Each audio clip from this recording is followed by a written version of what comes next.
اعوذ باللہ من الشیطان اللعین الرجیم بسم اللہ الرحمن الرحیم وبہ نستعین وہو المعین۔ حضرت سید الاوصیاء امیر المؤمنین علی بن ابی طالب علیہ آلاف و تحیت والثناء کی پرمسرت ولادت با سعادت کے موقع پر آپ تمام سننے والوں کو، تمام حاضرین کو تبریک و تہنیت پیش کرتا ہوں،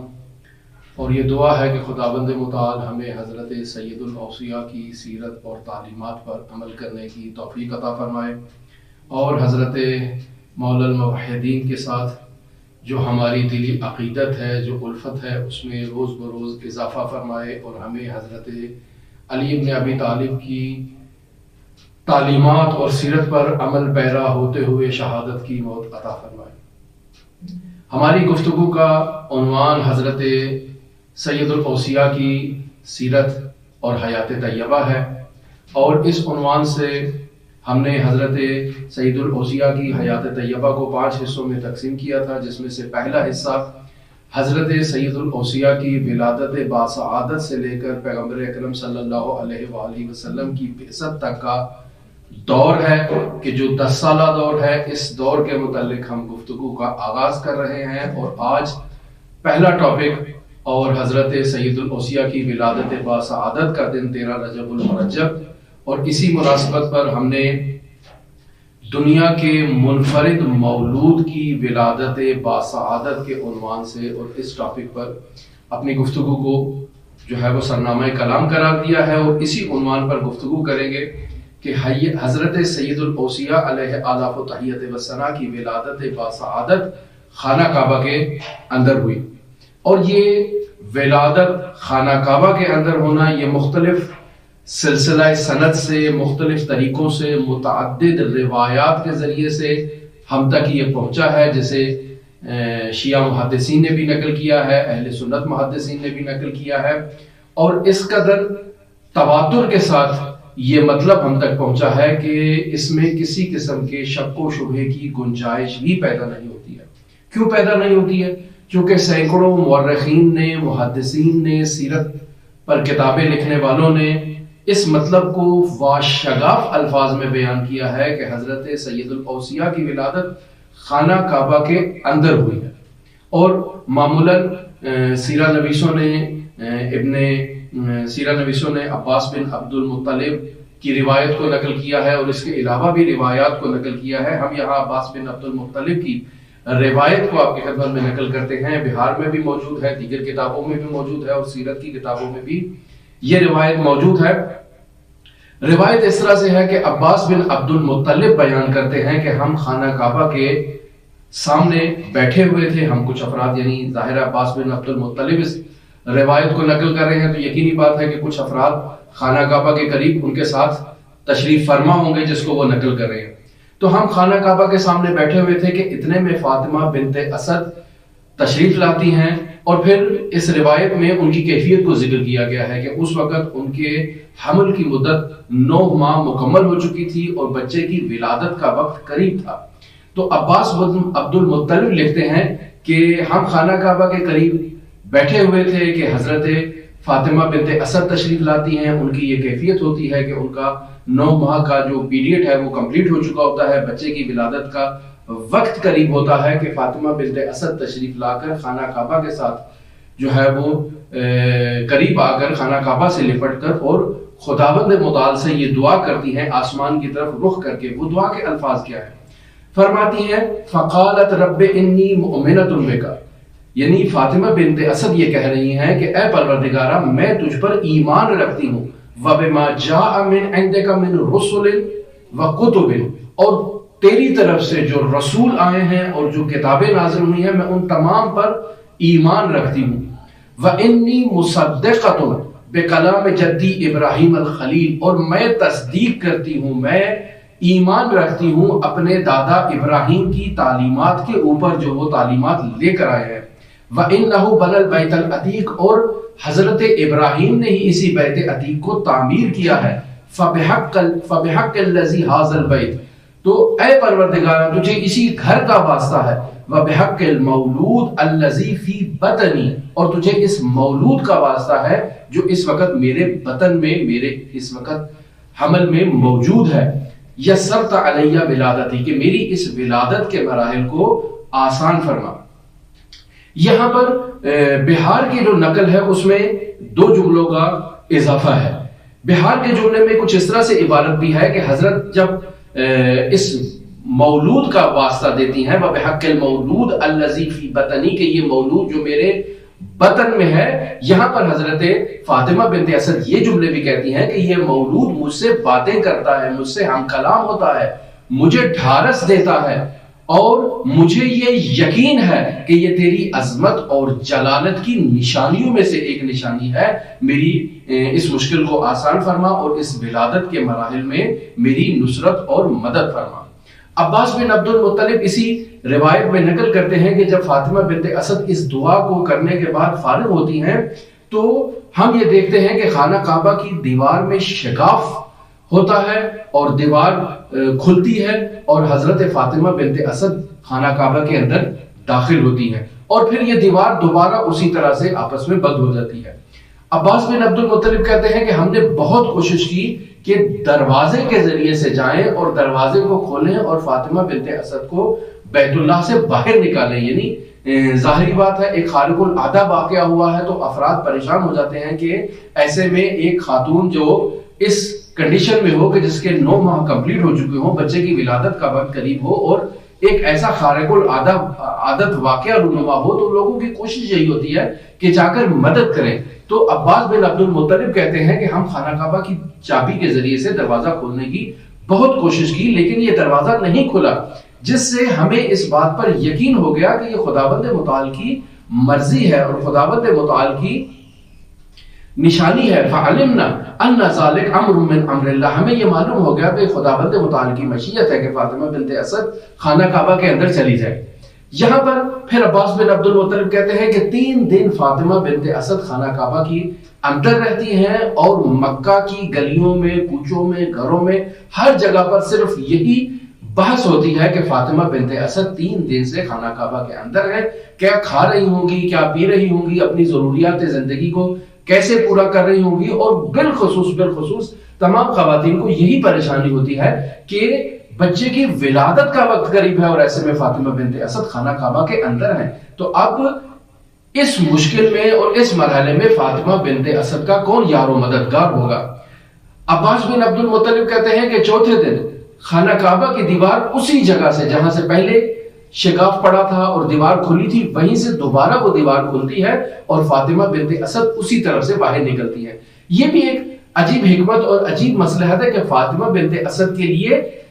دیوار کھلتی ہے، یعنی کلید برداروں کے لیے جن کے پاس خانہ کعبہ کی چابی ہے ان کو دروازے سے آنے کی ضرورت نہیں ہے، بلکہ دیوار کے ذریعے سے آئے تاکہ قیامت تک لوگ یہ نہ کہیں کہ کلید برداروں نے سوء استفادہ کیا ہے اور چابی سے دروازہ کھول کے اندر چلے گئے ہیں اور اس ولادت کو وہاں پر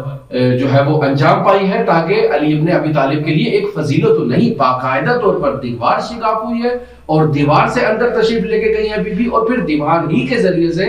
واپس آئی ہیں تاکہ مبعد قیامت تک لوگ یہ بات کہیں کہ دروازے کے ذریعے سے گئی اور دروازے کے ذریعے سے آئی۔ پھر ہم دیکھتے ہیں کہ 4تھے دن جب حضرت فاطمہ بنت اسد باہر تشریف لاتی ہیں تو لانے کے بعد ظاہر ہے ایک عجیب جب واقعہ رونما ہوا ہے تو لوگوں کی توجہات کا مرکز اس وقت خانہ کعبہ تھا، تو جب مولود کے ساتھ اس فرزند کے ساتھ آپ خانہ کعبہ سے اسی دیوار کے ذریعے سے باہر تشریف لاتی ہیں تو آ کر لوگوں کے سامنے اپنی فضیلت کا اظہار کرتی ہیں اور ارشاد فرماتی ہیں انی فضلت علی من تقدمنی من النساء، یعنی مجھ سے پہلے جو خواتین بزرگ گزری ہیں مجھے ان تمام خواتین پر یہ فضیلت حاصل ہے، اور وہ تمام ان خواتین کا ذکر کرتی ہیں لأن آسیہ بن مزاحم عبدت اللہ عز وجل سرا فی موضع، یعنی وہ تمام مراحل کو ذکر کرتی ہیں کہ آسیہ بنت مزاحم نے خداوند متعال کی عبادت کی ہے، مریم بنت عمران نے یہ خدمات انجام دی ہیں، یہ عبادت کی ہے۔ وَإِنِّي دَخَلْتُ بَيْتَ اللَّهِ الْحَرَامِ، یعنی میں مجھے یہ اعزاز حاصل ہوا ہے، خداوند متعال نے مجھے یہ فضیلت دی ہے کہ میں بیت اللہ حرام کے اندر گئی ہوں، فَأَكَلْتُ مِنْ ثِمَارِ الْجَنَّةِ وَأَرْزَاقِهَا، میں نے جنت کے جو پھل ہیں ان کو ان 4 دنوں میں کھایا ہے اور جنت کی غذاؤں کو تناول فرمایا ہے۔ یہ اپنی فضیلت کو بیان فرما رہی ہیں۔ فَلَمَّا أَرَدْتُ، پھر یہاں پر یہ مطلب بھی حضرت فاطمہ بنت اسد ارشاد فرماتی ہیں کہ جب میں نے ارادہ کیا کہ میں باہر آؤں، فَلَمَّا أَرَدْتُ أَنْ أَخْرُجَ، جب میں نے ارادہ کیا کہ میں بیت اللہ حرام سے باہر آؤں، حَتَفَ بِي حَاطِفٌ، تو حاطف غیبی نے ایک آواز دی اور مجھے کہا یا فاطمہ تو سمیہ علی، اس بچے کا نام علی رکھو، فہو علی، یہ بلند ہے، یہ علی ہے، واللہ العلی الاعلی یقول، یعنی اللہ تعالیٰ جو علی الاعلی ہے وہ ارشاد فرما رہا ہے انی شققت اسمہ من اسمی، میں نے اس کا نام اپنے نام سے رکھا ہے، وَأَدَّبْتُهُ بِعَدَبِي، اور اس کو اپنے آداب اور تعلیم سے میں نے اس بچے کو آراستہ کیا ہے۔ ظاہری بات ہے کہ جب ایسی حالت میں 4 دن کے بعد فاطمہ بنت اسد اس حالت میں جب وہ گئی تھی تو 9 ماہ کا ان کا حمل تھا اور وہیں پہ بچے کی ولادت ہوئی ہے، اور 4 دن کے بعد جب بچے کے ساتھ باہر آ رہی ہیں تو یہ ایک ایسا واقعہ تھا کہ جو فوراً جو ہے وہ جنگل کی آگ کی طرح پورے مکے میں پھیل گیا، اور حضرت ابو طالب کو اطلاع پہنچی، وہ تمام خاندان بنی ہاشم بیت اللہ کی طرف آیا، اور ایسے میں حضرت محمد مصطفیٰ صلی اللہ علیہ وآلہ وسلم نے جس طرح سے تمام خاندان نے آگے بڑھ کے حضرت فاطمہ بنت اسد کا استقبال کیا، تو حضرت محمد مصطفیٰ نے اس نو مولود کو اپنی آغوش میں لیا اور اپنی زبان مبارک اس نو مولود کے منہ میں ڈالی اور اذان و اقامت کے مراحل انجام دیے۔ پھر یہاں پر اس واقعے میں یہ بھی لکھا جاتا ہے کہ حضرت ابو طالب نے متعدد اونٹوں کی قربانی کی اور تمام اہل مکہ کو باقاعدہ طور پر اس دسترخوان میں شریک کیا تاکہ تمام لوگوں کو اس واقعے کی حقیقت کا اور حقانیت کا واضح طور پر علم ہو جائے اور داستان کو وہ اچھی طرح سے سن لے اور آئندہ نسلوں تک اس کو منتقل کر دیں کہ حضرت علی ابن ابی طالب کی ولادت بیت اللہ میں ہوئی ہے، اور یہ اسی اعزاز میں اور اسی خوشی میں یہ ولیمے کا اہتمام کیا گیا ہے۔ تو ہمارا ٹاپک جو عنوان ہے وہ یہی ہے کہ منفرد ترین ولادت جو ہے وہ حضرت سید الاوصیاء کی ہوئی ہے خانہ کعبہ میں۔ اسی روایت کو اہل سنت کے مشہور علماء نے بھی نقل کیا ہے۔ مشہور و معروف اہل سنت عالم حاکم نیشاپوری اس بارے میں تواتر کا دعویٰ کرتے ہیں کہ یہ واقعہ یعنی حضرت علی علیہ السلام کی خانہ کعبہ کے اندر ولادت ہونا یہ تواتر کے ساتھ ثابت ہے۔ معروف اہل سنت عالم دین حافظ گنجی 658 میں جن کی وفات ہوئی ہے وہ لکھتے ہیں کہ حضرت علی جمعے کی رات یعنی شب جمعہ 13 رجب المرجب 30 عام الفیل کو خانہ کعبہ کے اندر پیدا ہوئے، اور اس کے بعد یہ جملہ لکھتے ہیں کہ آپ سے پہلے بھی کوئی اس خانہ کعبہ میں پیدا نہیں ہوا اور بعد میں بھی کوئی پیدا نہیں ہوا، اور یہ ولادت خانہ کعبہ کے اندر جو ہوئی ہے یہ حضرت سید الاوصیاء کے ساتھ اختصاص رکھتی ہے۔ پھر معروف عالم ابن صباغی مالکی جو 855 میں جن کا انتقال ہوا ہے وہ بھی اسی عبارت کے مشابہ ایک عبارت تحریر کرتے ہیں۔ معروف اہل سنت عالم دین محمد مالکی لکھتے ہیں، کیا لکھتے ہیں؟ ولد بمکہ المشرفہ داخل بیت الحرام فی یوم الجمعۃ الثالث عشر من شہر اللہ رجب سنۃ 30 من عام الفیل ولم یولد فی بیت اللہ الحرام قبلہ احد سواہ، یعنی یہی مطالب لکھتے ہیں کہ 13 رجب المرجب کو 30 عام الفیل کو حضرت علی ابن ابی طالب مکہ مکرمہ میں بیت اللہ کے اندر ان کی ولادت ہوئی ہے، ولم یولد فی بیت اللہ الحرام قبلہ احد، اور آپ سے پہلے کوئی بھی خانہ کعبہ کے اندر اس طرح سے پیدا نہیں ہوا۔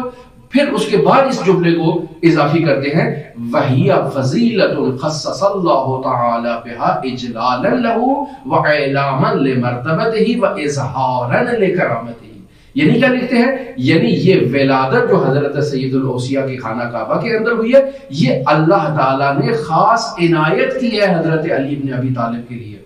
اور ان کے مقام کو اس ولادت کے ذریعے سے لوگوں کے سامنے ظاہر کیا ہے۔ اور پھر حضرت علی ابن ابی طالب کے مرتبے کو لوگوں کے سامنے ظاہر کیا ہے، ان کی کرامت کو لوگوں کے سامنے ظاہر کیا ہے۔ تو یہ ایک عظیم ولادت ہے کہ جو خانہ کعبہ کے اندر ہوئی ہے۔ بعض لوگ کہتے ہیں کہ اس میں فضیلت خانہ کعبہ کے لیے ہے کہ علی ابن ابی طالب کی وہاں پر ولادت ہوئی ہے۔ تو اس اعتبار سے بھی اس نقطے کو بیان کیا جا سکتا ہے، اور بالکل درست ہے کہ ایسا مولود کہ جس کو خداوند متعال نے انتخاب کیا ہے کہ اس کی ولادت بیت اللہ کے اندر ہو، اور یہ ایک بیت اللہ کے لیے شرف کی بات ہے، اور خود مولود کے لیے بھی شرف کی بات ہے کہ وہ بیت اللہ کے اندر پیدا ہو رہا ہے، اور ایک ایسا مولود ہے کہ نہ اس سے پہلے کوئی بیت اللہ کے اندر پیدا ہوا ہے اور نہ ہی اس کے بعد کوئی بیت اللہ کے اندر متولد ہوگا۔ اور یہ ایک عظیم ولادت ہے اور ایک عظیم مرتبہ ہے جو حضرت سید الاوصیاء کو حاصل ہے۔ شیخ مفید بھی اسی مطلب کو نقل کرتے ہیں کہ حضرت علی سے پہلے کوئی بچہ خانہ کعبہ میں پیدا نہیں ہوا، اور حضرت علی کے بعد بھی کوئی بچہ خانہ کعبہ میں پیدا نہیں ہوگا، اور یہ خداوند متعال نے حضرت علی کی عظمت کے اظہار کے لیے اس ولادت کا خانہ کعبہ میں اہتمام کیا ہے۔ یہاں نہایت افسوس کی بات ہے کہ بعض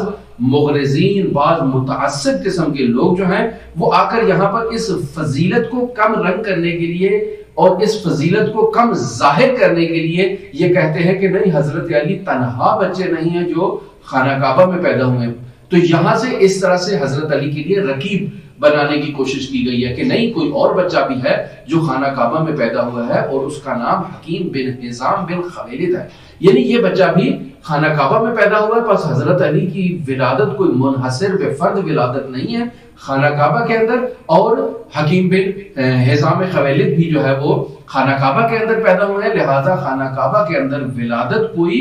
فضیلت کی بات نہیں ہوتا ہے۔ جب تمام مورخین نے، تمام محدثین نے، تمام سیرت نویسوں نے حضرت علی کو خانہ کعبہ کے اندر ان کی ولادت کو ذکر کیا ہے اور کہا ہے کہ یہ اختصاصی مطلب ہے حضرت سید الاوصیاء کے ساتھ، اور اجماعی مطلب ہے، اور تواتر کے ساتھ یہ مطلب ظاہر ہے، تو کیسے یہ دعویٰ کیا جا سکتا ہے بعض